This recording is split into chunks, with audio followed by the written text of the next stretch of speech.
राहुल गांधी सावरकर के मुद्दे पर पुरजोर तरीके से बोलते रहे हैं। बहुत कम ऐसे मंच हैं जहां पर राहुल गांधी ने इस मुद्दे को नहीं उठाया।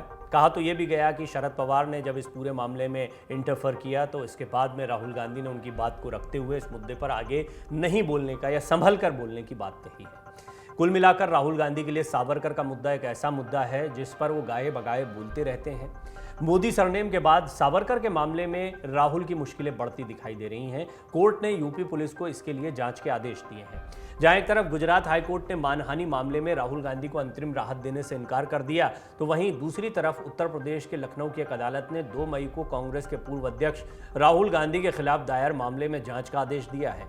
अदालत ने भारत जोड़ो यात्रा के दौरान राहुल गांधी की ओर से विनायक दामोदर सावरकर पर की गई उनकी कथित आपत्तिजनक टिप्पणी को लेकर शिकायत दर्ज कर जांच के निर्देश जारी किए हैं। अदालत ने भारत जोड़ो यात्रा के दौरान राहुल गांधी की ओर से विनायक दामोदर सावरकर पर की गई उनकी कथित आपत्तिजनक टिप्पणी को लेकर दर्ज शिकायत की जांच का निर्देश जारी किया है। राहुल गांधी ने भारत जोड़ो यात्रा के दौरान महाराष्ट्र के अकोला में कथित तौर पर विनायक दामोदर सावरकर को लेकर एक आपत्तिजनक टिप्पणी की थी। जैसा ये शिकायत कहती है, उनके खिलाफ दायर परिवाद में लखनऊ की कोर्ट ने यूपी पुलिस को जांच कराने का आदेश दिया है। इस संबंध में कोर्ट ने यूपी पुलिस को रिपोर्ट जमा कराने के लिए 1 महीने का समय दिया है। यूपी कोर्ट ने कहा है कि राहुल गांधी दिल्ली के रहने वाले हैं और उनके महाराष्ट्र के अकोला में मान हानिकारक बयान देने की बात कही जा रही है। ये दोनों ही स्थान इस कोर्ट के क्षेत्राधिकार के बाहर हैं। ऐसे में पुलिस से जांच कराना जरूरी है। मीडिया रिपोर्ट के मुताबिक additional chief judicial magistrate Ambrish Kumar Srivastava ने सीआरपीसी की धारा 156(3) के तहत ये आदेश दिया है।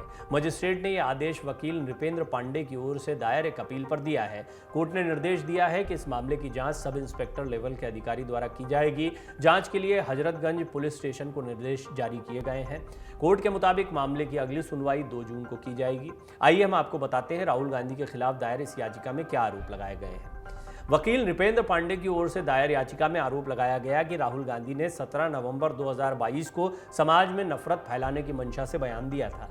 राहुल ने विनायक दामोदर सावरकर को अंग्रेजों का नौकर बुलाया था। उन्होंने ये भी कहा था कि सावरकर ने अंग्रेजों से पेंशन ली थी।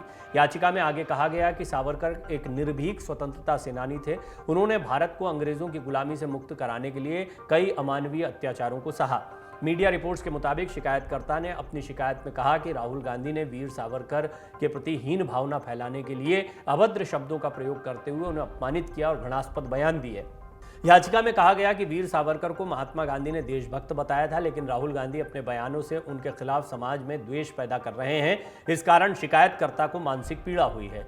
शिकायतकर्ता ने अपनी शिकायत में कहा कि राहुल गांधी ने वीर सावरकर के प्रति हीन भावना फैलाने के लिए अभद्र शब्दों का इस्तेमाल करते हुए उन्हें अपमानित किया है, घृणास्पद बयान दिया है। वीर सावरकर को महात्मा गांधी देशभक्त बताते रहे हैं, लेकिन राहुल गांधी अपने बयानों से उनके खिलाफ अनावश्यक प्रचार करके सामाजिक वैमनस्य और द्वेष पैदा कर रहे हैं, जिस कारण उन्हें शिकायतकर्ता को मानसिक पीड़ा हुई है। राहुल गांधी ने कहा क्या था सावरकर के ऊपर? हालांकि कई बार बयान वो दे चुके हैं, लेकिन किस तरह के बयान उन्होंने दिए हैं, क्या बातें वो सावरकर के बारे में कहते हैं, ये भी मैं आपको संक्षेप में बता देता हूं। कांग्रेस के पूर्व अध्यक्ष राहुल गांधी भारत जोड़ो यात्रा के दौरान कई बार इस मुद्दे पर अपने बयान दे चुके हैं। सावरकर को लेकर उन्होंने कई बयान दिए। पिछले साल नवंबर महीने में महाराष्ट्र में यात्रा के दौरान राहुल ने दावा किया था कि सावरकर ने अंग्रेजों की मदद की थी। राहुल ने कहा था कि सावरकर ने अंग्रेजों को खत लिखकर कहा था, मैं आपका नौकर रहना चाहता हूं। राहुल ने ऐसा भी दावा किया था कि सावरकर ने डर की वजह से माफीनामे पर हस्ताक्षर कर दिए थे। ऐसा करके उन्होंने महात्मा गांधी और अन्य नेताओं को धोखा दिया था। राहुल गांधी के इस बयान से नाराज होकर वीर सावरकर के पोते रंजीत सावरकर ने भी मुंबई के शिवाजी पार्क पुलिस थाने में शिकायत दर्ज कराई थी। एफआईआर में उन्होंने कहा था कि राहुल गांधी ने एक राष्ट्र पुरुष का अपमान किया है और उन्हें गिरफ्तार किया जाना चाहिए। रंजीत सावरकर ने कहा था कि स्वतंत्रता सेनानी सावरकर का अपमान करने के लिए कांग्रेस नेता राहुल गांधी के खिलाफ पुलिस शिकायत दर्ज की गई है, जिसमें उन्हें गिरफ्तार करने की मांग की गई है। वहीं संसद सदस्यता जाने के बाद भी राहुल गांधी ने सावरकर का जिक्र करते हुए बड़ा बयान दिया था। मोदी सरनेम को लेकर मानहानि मामले में संसद सदस्यता रद्द होने के बाद राहुल गांधी ने एक प्रेस कॉन्फ्रेंस के दौरान कहा था कि मेरा नाम सावरकर नहीं है, मैं गांधी हूं, मैं माफी नहीं मांगूंगा। राहुल गांधी ने यह बात उस सवाल के जवाब में कही थी जिसमें उनसे पूछा गया था कि क्या वो संसद सदस्यता जाने के बाद उस टिप्पणी के लिए माफी मांगेंगे जिसे सूरत की अदालत ने मानहानि करार दिया है। आपको बता दें, मोदी सरनेम को लेकर बीजेपी लगातार राहुल गांधी से माफी मांगने की मांग करती रही थी। इसी सवाल के जवाब में ही राहुल ने सावरकर का नाम लिया था। वहीं गुजरात हाईकोर्ट ने भी मोदी सरनेम मामले में राहुल गांधी को अंतरिम राहत देने से फिलहाल इनकार कर दिया। कोर्ट ने 2019 के मामले में हुई सजा पर रोक लगाने की उनकी याचिका पर फैसला सुरक्षित रख लिया है। कोर्ट छुट्टी के बाद इस पूरे मामले पर फैसला सुनाएगी। इस सब के बीच में सावरकर मुद्दा फिर से गर्माता दिखाई दे रहा है। सावरकर को लेकर कई टिप्पणियां हुई, राजनीतिक विश्लेषकों की अपनी अपनी बातें हैं।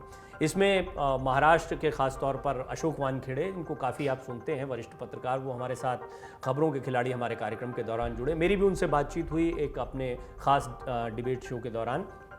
इस बातचीत में उनका कहना था कि सावरकर के मुद्दे को बहुत ज़्यादा नहीं उठाया जाना चाहिए। सावरकर का मुद्दा चाहे पक्ष उठाए चाहे विपक्ष उठाए, इसमें हो ये रहा है कि बहुत सारे ऐसे फैक्ट्स जो अभी तक दबे हुए हैं वो भी सामने आ रहे हैं। कई लोग ऐसी रिसर्च निकाल कर ला रहे हैं जो राहुल गांधी के समर्थन की हो सकती हैं। कोर्ट में जब भी कोई पैरवी होती है तो उसमें ये देखा जाता है कि तथ्यात्मक रूप से कौन सी बातें हैं। लेकिन सावरकर को लेकर अगर मान लीजिए कोई पुरानी चिट्ठियाँ हैं, कुछ इस तरह की बातें हैं जो लोग रिसर्च निकाल रहे हैं, कांग्रेस कथित तौर पर दावे करती रही है कि राहुल गांधी जो कुछ कह रहे हैं वो तथ्यों के आधार पर कह रहे हैं, तो वो तथ्य जब रखे जाएंगे, उनका विश्लेषण होगा, तो इससे हम एक स्वतंत्रता सेनानी के बारे में और विमर्श को ऐसे विमर्श को आगे बढ़ाएंगे जो नकारात्मक दिखाई पड़ता है। अशोक वानखेड़े का कहना था। कुल मिलाकर ये मुद्दा गर्माता जा रहा है, लेकिन कानूनी पहलू अपनी जगह पर बहुत महत्वपूर्ण होता है। देखना होगा कि इस पूरे मामले में क्या राहुल गांधी की परेशानियां वैसे ही बढ़ती हैं जैसे मोदी सरनेम को लेकर उन पर जो मामला दर्ज हुआ था उसके बाद बढ़ी थी। मन से उजाला